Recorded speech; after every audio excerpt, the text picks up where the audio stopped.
wasaaradda horumarinta kheyraadka biyaha ayaa maanta soo gaarsiisay hal ijiin weyn oo nooca leydhka ah isbeddelka magaalada Balugubadle kaasi oo wax weyn ka tari doona adeegyada koronto ee uu baahida u qabeeyay isbeddelkani. Sidoo kale waxaa dhankiisa soo gaarsiiyay injineer Axmed Dirir ahna agaasimaha waaxda dabagalka mashaariicaha ee wasaaraddaasi biyaha qalab solar system oo isagu ka bixiyay jeebkiisa uguna deeqay isbeddelka Balugubadle oo qalabkani ka baahi tiri doona xilliyada qaarkood in ay leedahay gaara oo isbedel u siiyo. maanta waxaan halkan aan keenay mashiinkii weynaa 22 kV loogu talagalay hospitaalka Balugubadle mashiinkaas oo ay wasaaraddu ku soo wareejisay hospitaalka anaguna maanta soo gaarsiinay waxaan rajaynaynaa inuu wax badan ka bedeli doono habka dabka ee hospitaalka uuna ku filan yahay capacity ahaana uu washidi karo magaalada oo dhan buu washidi karo kaas waa mashiinka waxaan rajaynaynaa inay si fiican uga faa'iideystaan saliidihiisa iyo spare parkiisana ay u ilaaliyaan mashiinkaas oo ay wasaaradda biyuhu ugu deeqday hospitaalka magaalada Balugubadle waxa kale oo weheliya qalab solar system ah oo dhammaystiran oo shidi kara hospitaalka magaalada Balugubadle waxa uu ka kooban yahay solar panelskii inverterkii iyo bateriyadiisii kaydinayay la shidanaya xilliyada habeenkii marka ay tahay kaas isaga meel kale lagama keenin cid kalena kuma soo caawinin kaas waa jeebkayga weeye aniga ayaa keenay oo contribute gareeyay inuu hospitaalku isticmaalo qalabkaana waxa ku wareejin doonaa agaasimaha hospitaalka oo maarkii barasab ku wareejin doonaan. Assalaamu calaykum waraxmatullaahi. Dhanka kale odayaasha iyo agaasimaha isbeddelka gobolkaasi ayaa u mahad celiyay wasaaradda horumarinta kheyraadka biyaha adeegyada ay soo gaarsiisay iyo injineer Axmed Dirir waxaana ka mid ah hadaladoodii bulshada deegaanka reer Balugubadle waxaanu aad iyo aad uga mahad celinaynaa cid kasta oo ka qayb qaadatay keenida qalabkaas iyo alaabta loo keenay isbitaalka taasoo ay ugu horeyso mashiinka weyn oo dhinacii leydhka wixii looga baahnaa iyo wax ka badanba ka fiin doona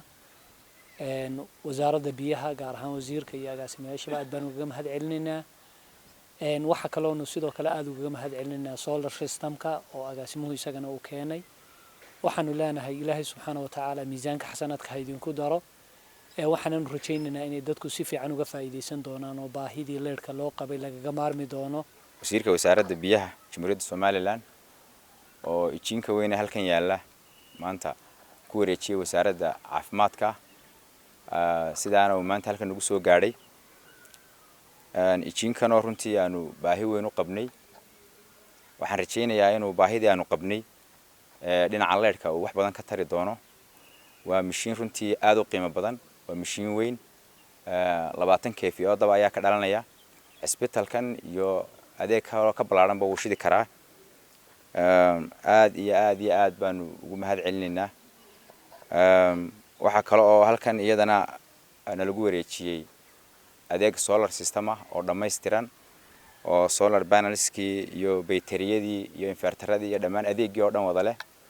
taasoo uu si shakhsi ah noogu deeqay injineer Axmed Dirir oo ka tirsan wasaaradda horumarinta biyaha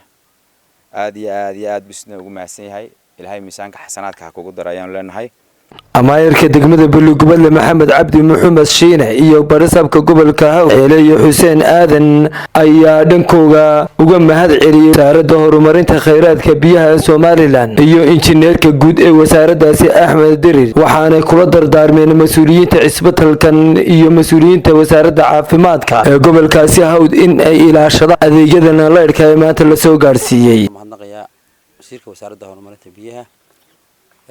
oo ijiinkan noogu deeqay kuna wareejiyay wasaaradda caafimaadka oo hore ula soo wareegnay waxa maanta intii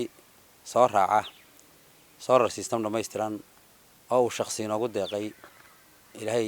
miisaanka xasanaadka ugu daray injineer Axmed Dirir oo ka tirsan wasaaradda biyaha agaasimana ka ah waxaan leenahay agaasime ilaahay miisaanka xasanaadka kugu daro aad iyo aad baad u mahadsan tahay waxaad soo gaarsiisay waa dadkaagii iyo deegaankaagii baad wax ugu deeqday insha Allah bismillaah kariim khayr badan baan ku rajaynayaa waxaan halkan kale uga mahadnaqayaa dhakhaatiirtii lacagta u ururiyay si ay ijiin u soo iibiyaan ijiinkii ama baahidii ijiinka loo qabay maanta waa inaga ka fargarowday waxaan idinka codsanaynaa dhakhtarka waxa baahidiisu way ballaaran tahay wixii uu baahan yahay haday mashiinadii shaybaarka tahay iyo haday tahay qalabkii kale uu baahan yahay lacagta aad ururiseen inaad sida ugu dhaqsiyaha badan leh maadaama aad gacanta ku haysaan wixii cusbitaalku u baahan yahay agaasimaha koleydii soo gudbin doona baahida cusbitaalka inaad ugu soo iibisaan insha Allah bismillaahi kariim salaam awalna ilaahay baa mahad leh isku keenay maanta inaan isku iibino cusbitaalkii Balugubadle ee baryahan baa propagandada iyo hawlahan dadka waxba tarin bukaan jiifka iyo bukaan socodka laga waday runaantii waxaan mahad celinaynaa wasaaradda horumarinta kheyraadka biyaha oo maanta ay nagu wareejisay ijiin weyn oo 20 kVA oo baahidii loo qabay leerka wax badan ka tari doona oo cusbitaalka iyo adeeg ka ballaaran bakicinaya runtii wasaaradda aad iyo aad baan ugu mahad celinaynaa sideedaba xukuumaddu waa one team waxay qabanayso ay dadkeega iyo deegaanadeeda u qabanayso waa wax mar walba hore loo keeni doono lagana jawaabayo wax kale oo halkan ka gudoonay maanta agaasimaha injineer Axmed Dirir solar system dhammaystiran banaaladii iyo baytariyadii iyo inventarkiiba agaasime waan kaaga mahad celinaynaa halkaad ka soo saartay khayr Allah kugu bedelo miisaanka xasanaadkan Allah kugu saaro waa maalmihii khayrka badnaa waa maalmihii qofka caqliga leh ee caqliga saliimka leh wanaagsan isagoon wax propagandeynin wax fiican uu la baxayay aad iyo aad baan kaaga mahad celinaynaa agaasime Cabdiraxmaan Samariya TV caalamiga oo Cable TV xarunta gobolka Balugubadle